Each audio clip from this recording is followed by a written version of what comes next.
गोरखपुर में सीएम योगी आदित्यनाथ ने दिखाया अपना दबदबा, बगैर चुनाव के निर्विरोध चुना गया बीजेपी प्रत्याशी।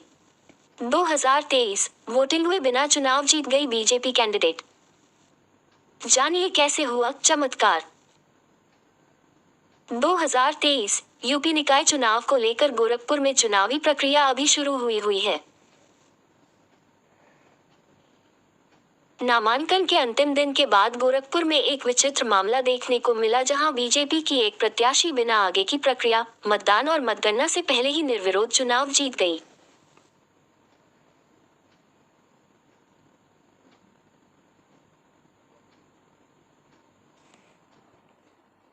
भाजपा प्रत्याशी के आगे कांग्रेस, बसपा, सपा एवं अन्य क्षेत्रीय दलों के प्रत्याशियों की भाजपा प्रत्याशी के आगे नहीं चली। यह है सीएम योगी आदित्यनाथ का सत्ता की हनक दिखाते हुए सत्ता की दबदबा, तानाशाही रवैया बना बड़ा चर्चा के साथ जांच का विषय कि आखिर निर्विरोध भाजपा प्रत्याशी कैसे हुआ। उठ रहे योगी सरकार पर बड़ा सवाल के साथ विपक्षी दलों के नेताओं ने उठाए योगी आदित्यनाथ एवं चुनाव आयोग पर कई सवाल। क्या चुनाव आयोग सत्ता की दवा एवं सत्ता की हनक के आगे झुक गई? उठ रहे सवाल।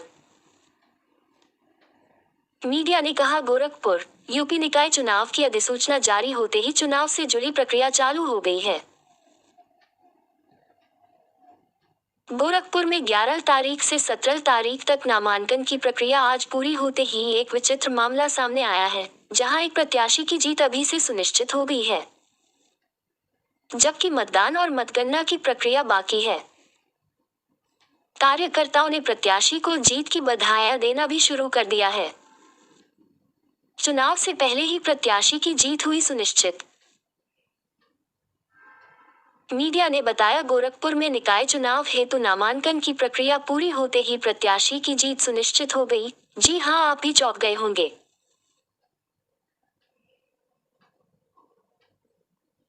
आपको बता दें कि नामांकन प्रक्रिया का आज अंतिम दिन था। 3 बजे के बाद कुल 80 वार्ड के लिए दाखिल किए गए पर्चों के जांच की प्रक्रिया के दौरान पता चला कि वार्ड नंबर 80 से बीजेपी प्रत्याशी पूनम सिंह के खिलाफ अन्य किसी प्रत्याशी ने पर्चा दाखिल ही नहीं किया है। मीडिया ने बताया, इस प्रकार पूनम सिंह की निर्विरोध जीत सुनिश्चित मानी जा रही है। हालांकि अभी 4 मई को मतदान और 13 मई को मतगणना होनी बाकी है।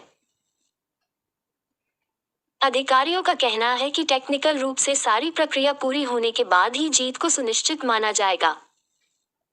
हालांकि अब औपचारिकता ही बाकी है। यदि ऐसा होता है तो गोरखपुर के अब तक के नगर निगम चुनाव में पहली बार होगा जब कोई पार्षद प्रत्याशी निर्विरोध चुना जाएगा, जो कि ऐतिहासिक होगा। मीडिया ने कहा, क्या कहते हैं सहायक जिला चुनाव अधिकारी। मीडिया को जिला सहायक चुनाव अधिकारी राजेश कुमार सिंह ने बताया कि नगर निगम के 80 वार्डों में चुनाव होना है। आज नामांकन का अंतिम दिन था, जिसमें वार्ड नंबर 80 से बीजेपी प्रत्याशी पूनम सिंह पत्नी छोटू सिंह के खिलाफ एक भी पर्चा दाखिल नहीं हुआ है। इस प्रकार उनका पर्चा जांच में वैध और नाम वापसी की प्रक्रिया पूर्ण होने के बाद निर्विरोध विजेता माना जाएगा। ऐसा गोरखपुर नगर निगम में पहली बार होगा जिसमें कोई प्रत्याशी निर्विरोध चुना जाएगा। क्या कहना है पार्टी प्रत्याशी का? मीडिया ने कहा, वहीं बीजेपी पार्टी कार्यालय पर प्रदेश उपाध्यक्ष धर्मेंद्र सिंह सहित पार्षद पति और अन्य कार्यकर्ताओं ने एक दूसरे को मिठाई खिलाकर अभी से खुशियां मनानी और जीत की शुभकामनाएं देना शुरू कर दिया है। वही प्रत्याशी पूनम सिंह का कहना है कि जीत तो जीत होती है, पर लड़कर जीता जाए तो उसकी बात ही अलग होती है। नया वार्ड बनाए जाने के बाद इस वार्ड में पहली बार चुनाव होना था। मीडिया के अनुसार निर्विरोध निर्वाचन से पूनम सिंह ने बनाया अनोखा रिकॉर्ड, मुकाबले में नहीं आया कोई उम्मीदवार। गोरखपुर में पहली बार एक महिला प्रत्याशी ने निकाय चुनाव में एक अनोखा रिकॉर्ड बनाया है। बीजेपी की प्रत्याशी पूनम सिंह मतदान से पहले ही निर्विरोध निर्वाचित हो गई हैं। इसकी आधिकारिक घोषणा 20 अप्रैल को होगी। गोरखपुर स्थानीय निकाय के चुनाव पार्षद पद की एक महिला उम्मीदवार ने निगम चुनाव में अनोखा रिकॉर्ड कायम किया है। वार्ड नंबर 80 रापतींगा से भारतीय जनता पार्टी के प्रत्याशी के रूप में नामांकन दाखिल करने वाली पूनम सिंह मतदान से पहले ही निर्विरोध निर्वाचित हो गई हैं।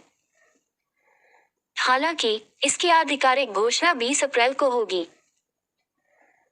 लेकिन उनका पर्चा वैध है और उनके मुकाबले दूसरे किसी भी प्रत्याशी ने नामांकन नहीं किया है। ऐसे में पूनम सिंह का निर्विरोध निर्वाचन तय हो गया है।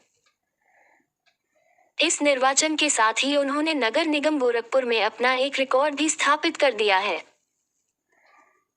वो ऐसी पहली पार्षद हैं जो किसी भी वार्ड से निर्विरोध निर्वाचित हुई हैं। इनके मुकाबले किसी भी प्रत्याशी ने पर्चा दाखिल नहीं किया, जबकि समाजवादी पार्टी और कांग्रेस ने प्रत्याशी भी घोषित कर दिया था। लेकिन 17 अप्रैल की देर शाम नामांकन के समय तक उनके विरुद्ध में कोई भी पर्चा दाखिल ही नहीं हुआ। इससे 18 अप्रैल को नामांकन पत्रों की जांच के साथ ही उनका निर्विरोध निर्वाचन तय हो गया है। जिले के सहायक निर्वाचन अधिकारी राजेश कुमार सिंह ने कहा है कि पूनम सिंह का पर्चा वैध हो चुका है।